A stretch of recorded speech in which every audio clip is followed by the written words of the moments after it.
If you'd like to follow along with me, turn to Hebrews chapter 11. Hebrews chapter 11, verse 24. By faith, Moses, when he was grown up, refused to be called the son of Pharaoh's daughter, choosing rather to be mistreated with the people of God than to enjoy the fleeting pleasures of sin. He considered the reproach of Christ greater wealth than the treasures of Egypt, for he was looking to the reward. By faith he left Egypt, not being afraid of the anger of the king, for he endured as seeing him who is invisible.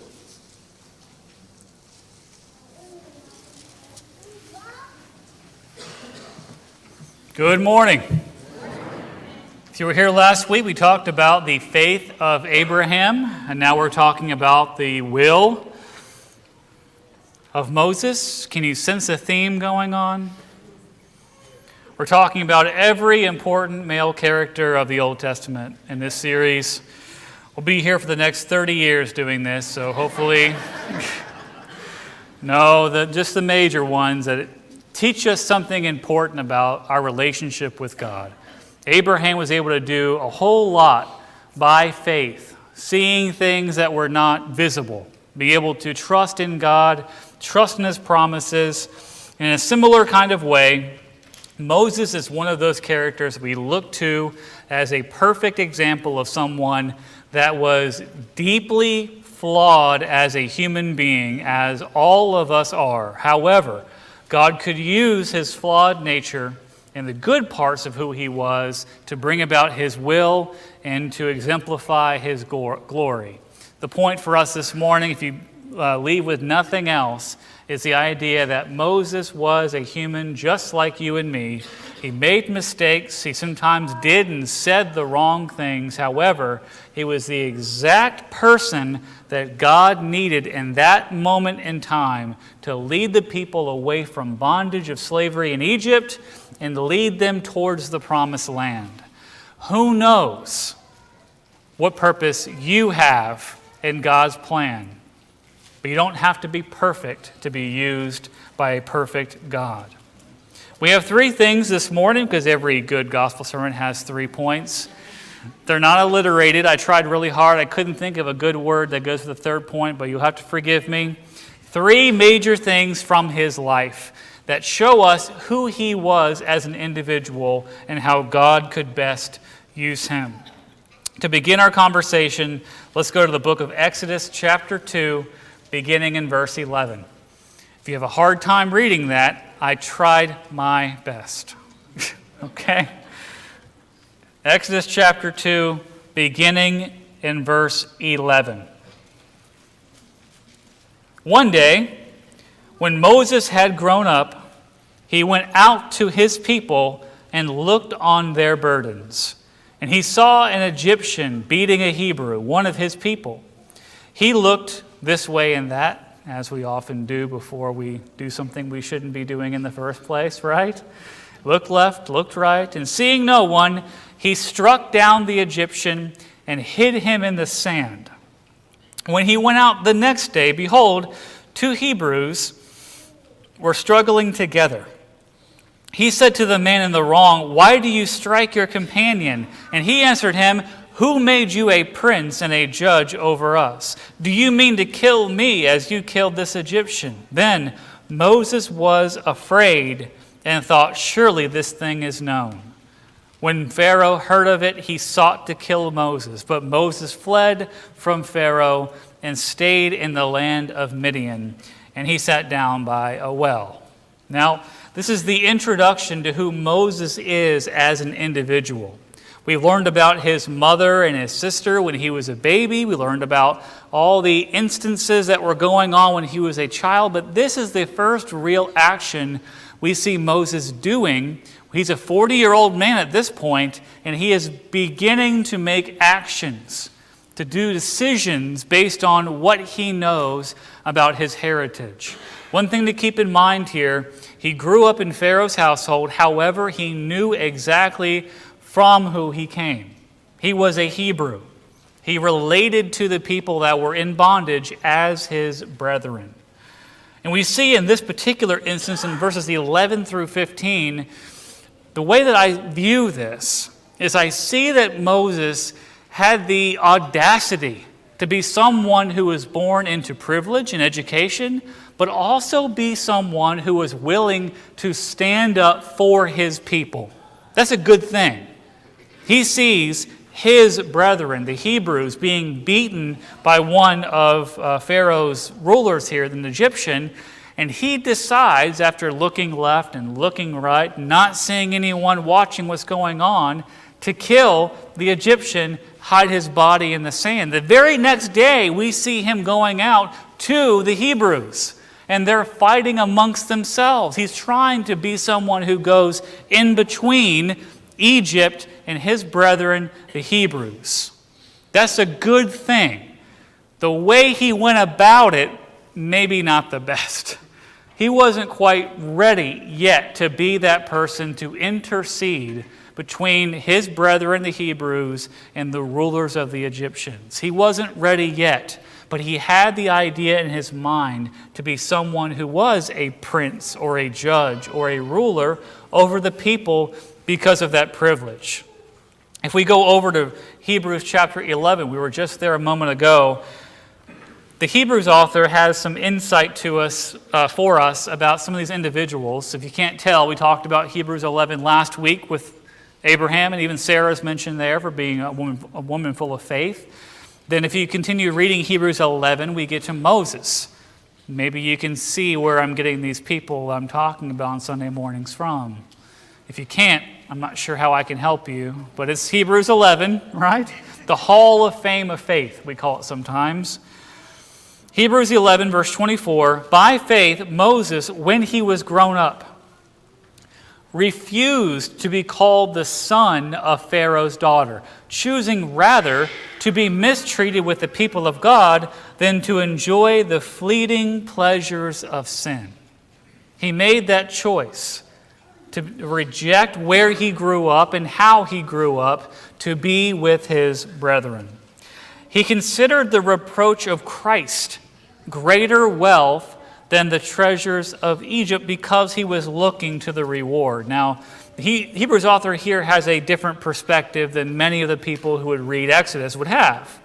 He's connecting the idea of the symbolism of what the Israelites did with the spiritual realism of where we are in the church looking to Christ, right?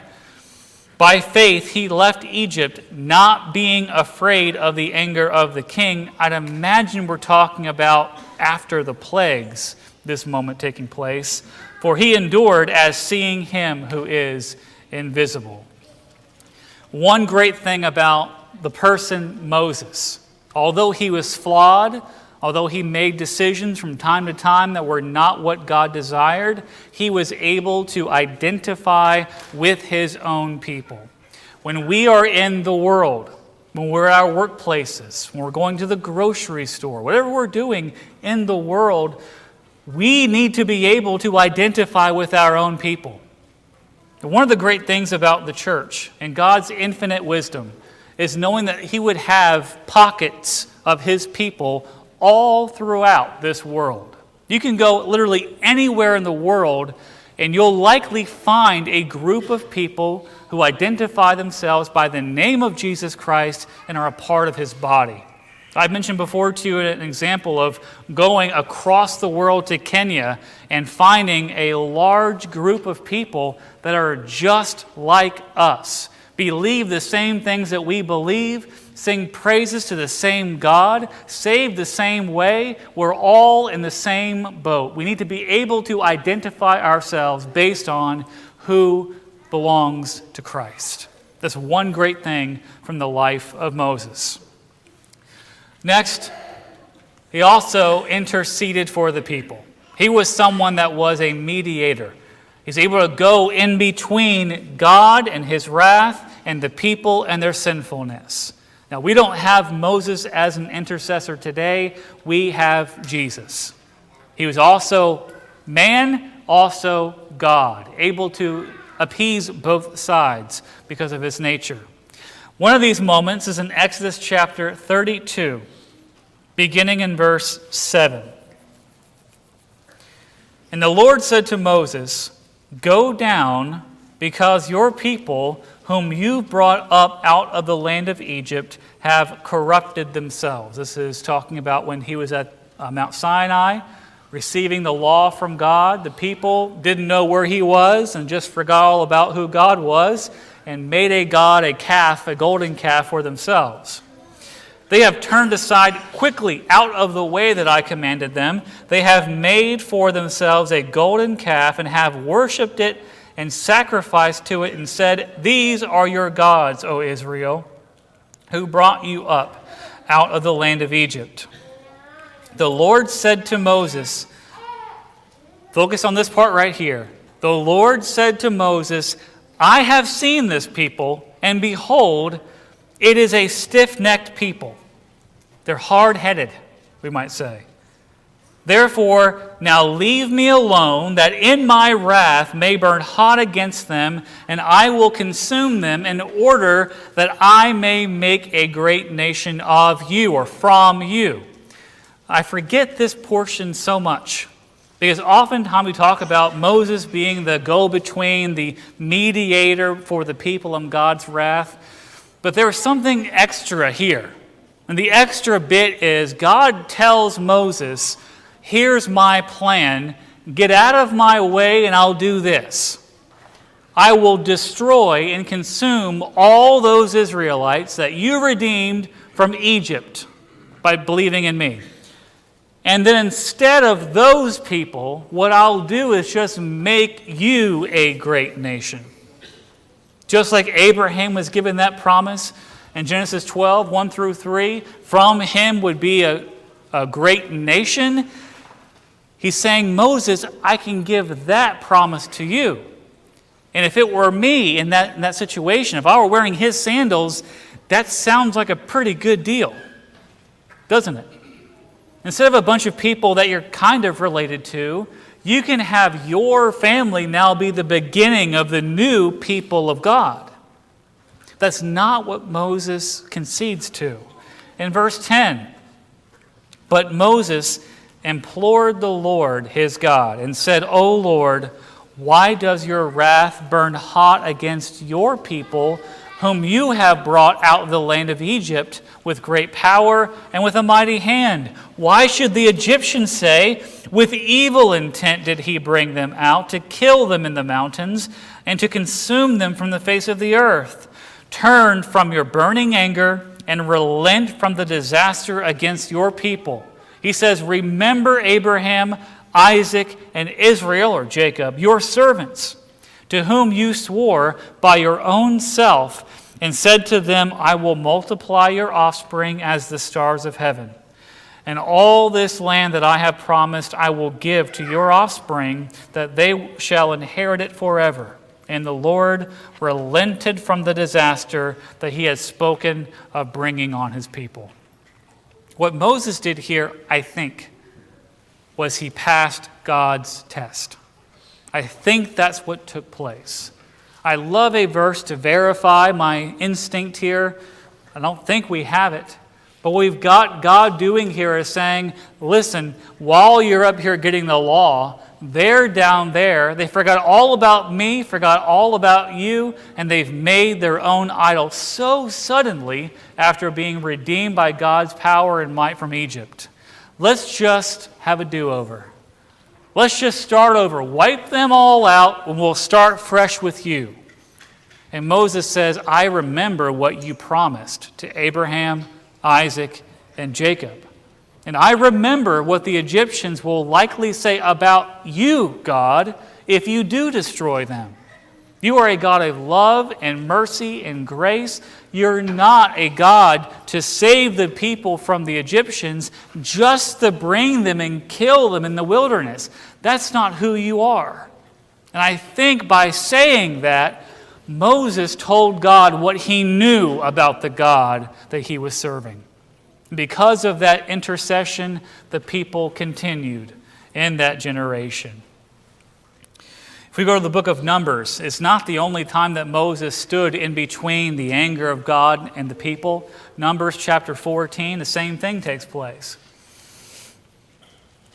Numbers 14, beginning in verse 11, the Lord said to Moses, "How long will this people despise me? And how long will they not believe in me?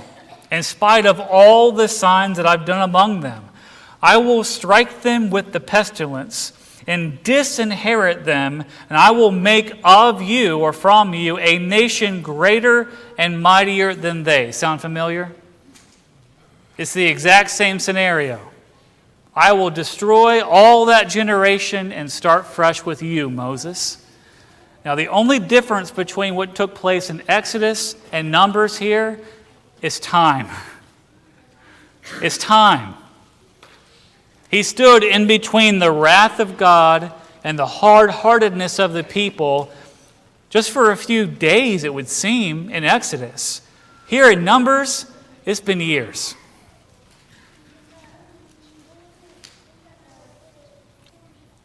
But Moses said to the Lord, "Then the Egyptians will hear of it, for you brought up this people and your might from among them. They will tell the inhabitants of this land. They have heard that you, O Lord, are in the midst of this people, for you, O Lord, are seen face to face.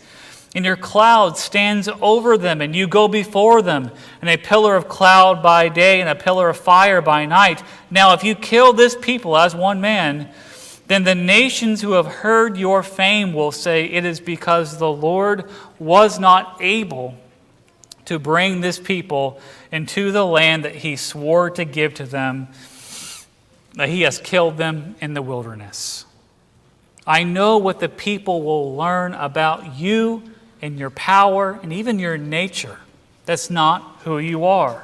And verse 17, "And now please let the power of the Lord be great as you have promised, saying, 'The Lord is slow to anger and abounding in steadfast love, forgiving iniquity and transgression, but he will by no means clear the guilty, visiting the iniquity of the fathers on the children to the third and fourth generation. Please pardon the iniquity of this people according to the greatness of your steadfast love, just as you have forgiven this people from Egypt until now.' The Lord said, 'I have pardoned according to your word.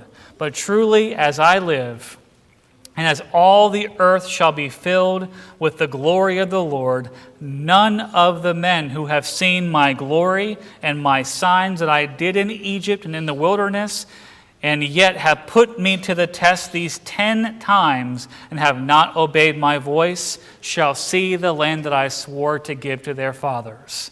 And none of those who despise me shall see it." There were 10 moments in between what we read in Exodus and then here in Numbers, where they rejected the word of God. They didn't believe in his message or in his power. They didn't trust what Moses had to say about God. And God had to once and again remind them 10 times who he was. But the begging of forgiveness and pardon from Moses to get him to relent from that disaster he had planned for this people and to continue to bless them despite their lack of faith, that is something that we see echoed in the New Testament, thankfully. It is a certain thing that when you look at the people of Israel, from time to time when you read about how they were lacking in faith, how they tested God, how they tried his patience, how they rejected his word, all these things, when you read about it, you're like, yeah, if it were me, I wouldn't behave that way. Have you ever thought that before? You're like, how in the world can these people see all these physical miracles right in front of their face and still not know who God is? Well, if you've ever thought that, like I have, the good news is this. Israel in the Old Testament is a shadow of who we are in the church today. You look at their lack of faith, we have the exact same thing. You see their fear. Is God going to be able to provide what they need when they're on that journey? We have the exact same worry and anxiety today. Is God going to come through and save us from this disaster that's about to happen? We have the exact same thoughts today. Now, we don't have Moses to stand between the anger and the wrath of God when we should be destroyed and not saved and not forgiven. Who we have is Jesus. He's lived on this earth. He's faced all the temptations that we face in this world, all the trials, all the tribulations, and He's able to speak up for us and say, Father, forgive them. God remembers that we are but dust. We're fallible. We're humans. That's why Jesus came in the first place.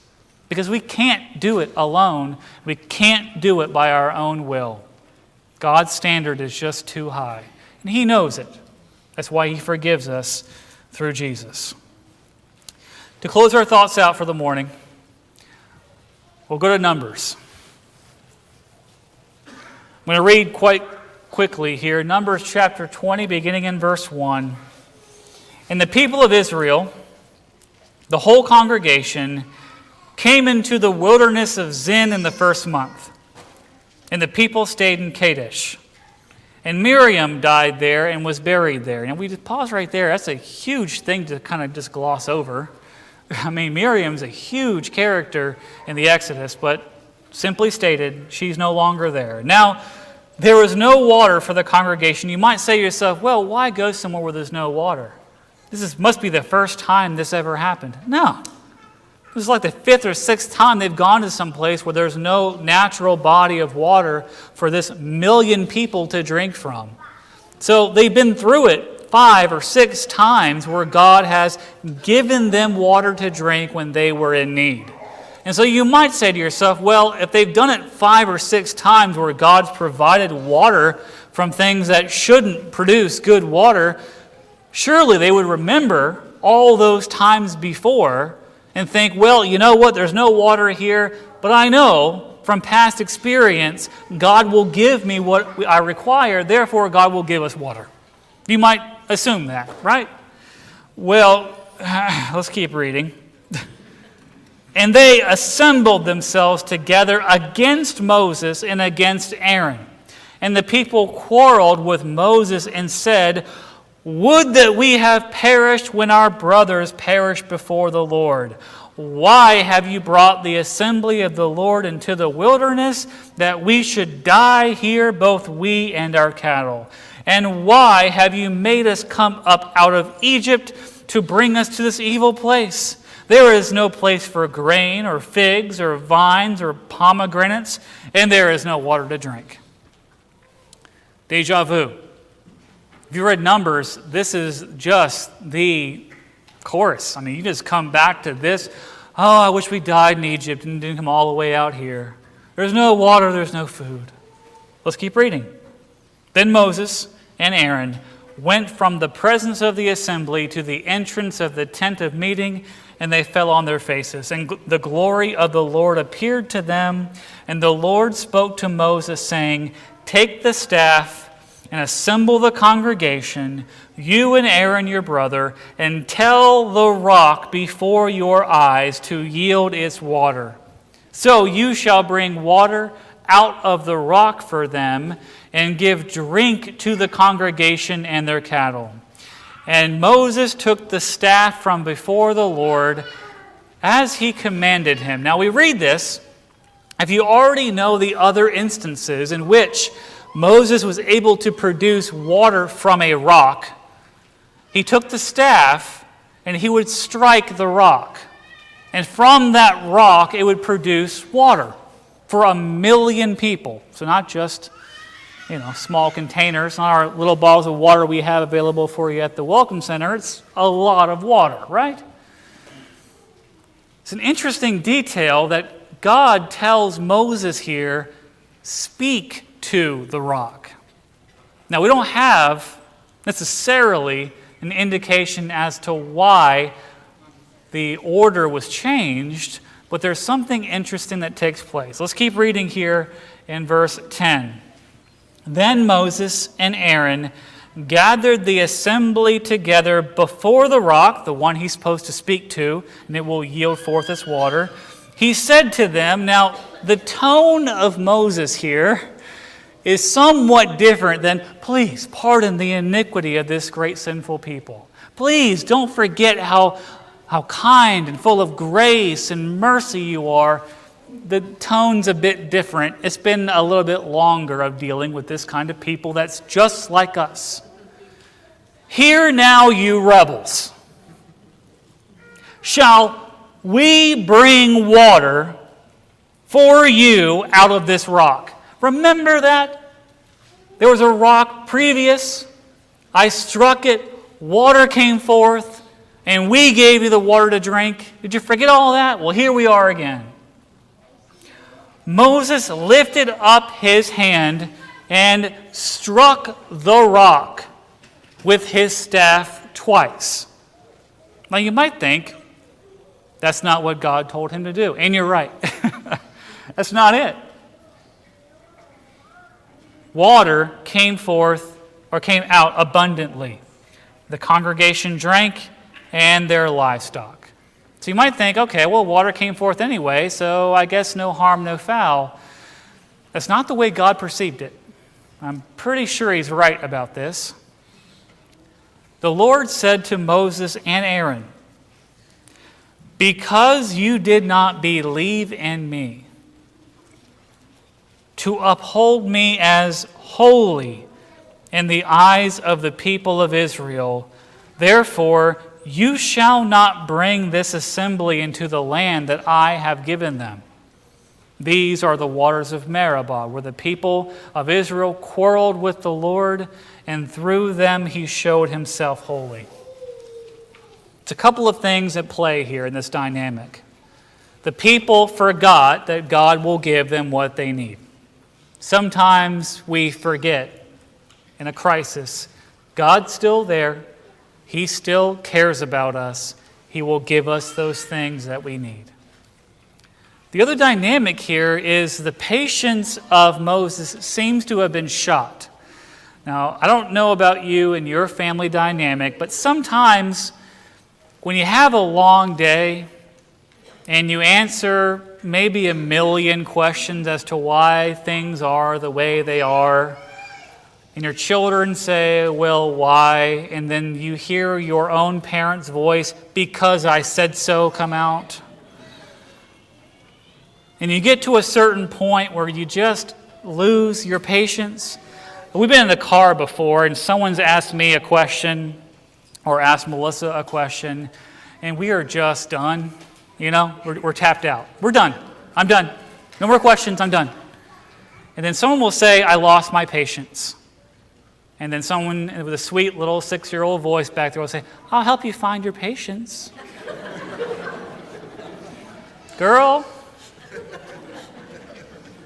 something happened here with Moses. It's been a long road. The people have not shown growth or change or repentance. They've not gotten the message. And it seems almost like Moses, for a minute, didn't show that same growth and change and trust that he once had. The Lord says, because you didn't believe in me, because you think that I couldn't produce water from the rock just by speaking to it, you had to strike it? Something was faulty in Moses. He wasn't perfect. And when it comes to us, sometimes we make mistakes too.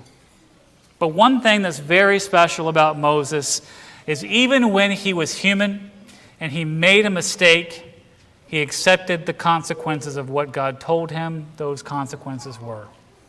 Moses was able to identify with his own people. He was able to abandon a life of luxury and security to be numbered among the people of God. We have to also be willing to sacrifice a life of luxury and peace to go be with God's people.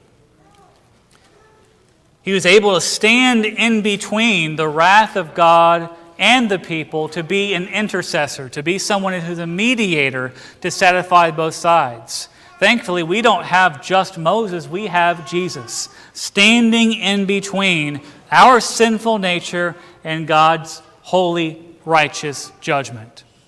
And then finally, Moses was human, just like us. His patience was lost, and no one could help him find it. He was able to make this mistake and receive correction from God that followed with a consequence. And he was able to accept that consequence and count that as a blessing. Moses is a great person for us to emulate. He was by no means perfect, but from his life and from his details we can learn so very much. If anyone here this morning can look at the life of Abraham or the life of Moses and see some obvious change that needs to take place in your life, now is the time to react. Now is the time that God has given to us to look within ourselves and see, are we doing the best that we can? Is there change that's preventing us from being a better Christian in this life? If anyone has a need to respond, you can come forward or see one of our elders at the door. If you have a need, please come forward now as we stand and we sing.